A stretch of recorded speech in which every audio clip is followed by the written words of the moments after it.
Good evening. Welcome back to METV's broadcast of the Herald's Candidate Forum for the November 3rd election. My name is Chris Willey. I am the editor of the Herald's editorial page. We are here in the studios of METV to question the two candidates for Bradenton City Council Ward 3, Richard O'Brien and Patrick Roff. Joining me on the panel tonight are two other members of the Herald's editorial board, Bob Turner, president and publisher, and Jennifer Conklin, day editor. Assisting us as our timekeeper is Nancy Horn, co-president of the League of Women Voters. Candidates, thanks for coming. Our format is simple. Panelists will ask questions, and each of you will answer the same question. We will alternate who is first to answer a question. Answers should be 2 minutes or less. Rebuttals are allowed at the moderator's discretion. The forum will last 1/2 hour. Now, let's begin the questioning by having you introduce yourselves and telling us why you are running and why you think voters should select you over your opponent. Mr. O'Brien. Sure. Good evening, and first of all, thank you to METV and to the Bradenton Herald and to the League of Women Voters for hosting us this evening. I'm running for City Council in Ward 3 because nobody should be afraid of their house being broken into, because nobody should have to worry that the City Council isn't working hard enough to create jobs and stimulate the economy. I'm running also because we need to do whatever we can to make sure all children in our community are taken care of after school and are protected, no matter what the economic status of their family. There are many solutions and many obstacles to these problems. Some of them are as simple as getting funding for the police department. We had some funding. We had $500,000 worth of stimulus money that was supposed to bring the police department up to fully staffed. And fully staffed means 120 officers. Comparable cities around Florida have far greater numbers. Sarasota has 182 officers. I dare say that our police department is doing an excellent job, but they need help. And that help needs to come in creative ways to find programs and grants and other help for our police department. We also need to look at doing community neighborhood watches. We used to do those in the old days. And those community neighborhood watches are invaluable to the police department. They give the police department the backup that they need. 20, 30 people in a neighborhood where you as a police officer are patrolling is great backup, and it's great support, and it helps make their job easier. There are several other things that we need to do to create jobs and to stimulate the economy, and I'm going to talk about those throughout the course of the evening. But my main concern, and the entire reason why I'm running, is jobs and crime. I'm a teacher at USF. That's my job, and I'm an entrepreneur, but I'm running specifically because I'm concerned for our community, and I think these need to be addressed. Mr. Roff. Yes, thank you. And as was stated, thank all of you for the effort that you're doing to go ahead and put this out there. I think it's very important that citizens be informed. The reason I'm running is I moved here 22 years ago to raise a family. I was raised with small-town ethics. I was taught to give.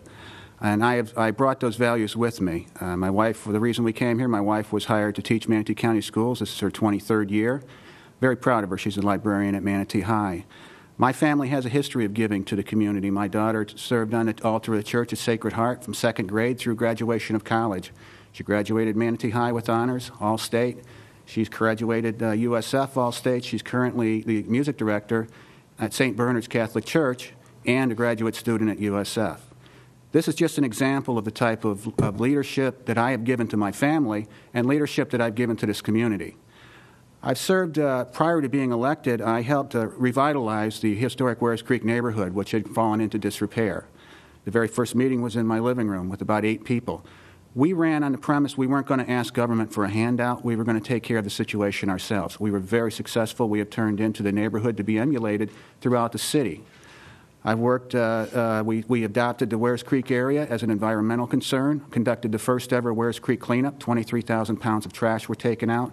We conduct 2 environmental cleanups per year.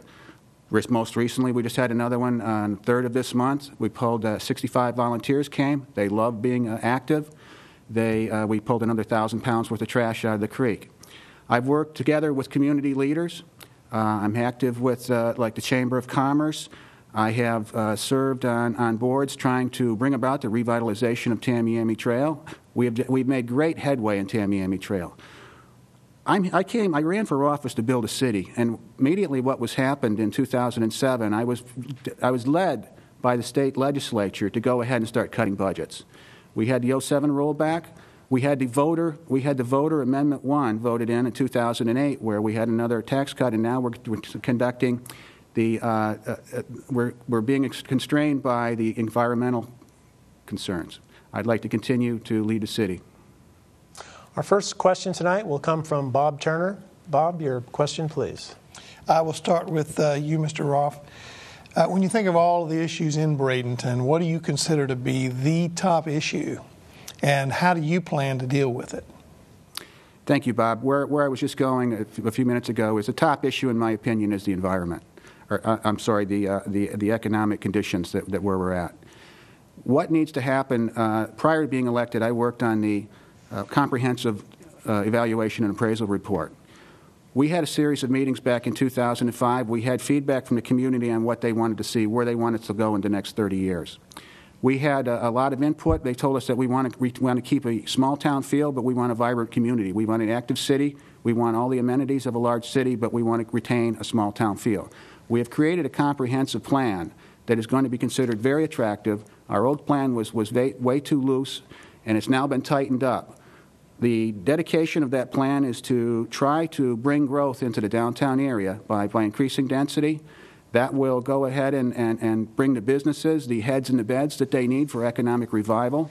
We're going ahead and we're pushing the need for not only mass transit, but we need also to create an environment where people are walking and riding their bikes to work. Less cars on the road makes it better for everybody. I believe that those plans are what is going to bring the city of Bradenton around. We were, before the economic bust, we were targeted as being one of the most desirable places to live. We are now going to get that back. I'm one of 70 million baby boomers that I know statistically a good majority of them will come to Bradenton. I believe that comprehensive plan will be what brings them here. I will continue to work with the Chamber of Commerce to go ahead and market this city. I work closely with the DDA, who is doing a fantastic job of helping to market the city. We basically, our best days are ahead. We have a lot going for us. I just believe that what's going to get us through here, the next thing is just keeping the budgets tight, getting through these next couple of years of hard economic times, being poised for full recovery. Mr. O'Brien, what do you consider the top issue, and how would you deal with it? Sure. I believe there are two top issues. The first I've already discussed a little bit, which is crime and crime prevention. The second, which is equally as important, is jobs, joblessness, and stimulating the economy. It's all related to jobs. We have several opportunities in this area to attract jobs. There are stimulus projects throughout the county and throughout the area that need local people to work in them. We need to go hard to the net and get those jobs for Bradentonians. The contractors that win those bids, just because a contractor isn't from here, they might be from Polk County or somewhere else, doesn't mean that we shouldn't go after them as a city and make ourselves attractive for them to hire locally. If we facilitate that hiring, those are families that will be helped with local jobs. We have several other options as well. Every day, every one of us sees 100 to 120,000 opportunities driving through downtown Bradenton.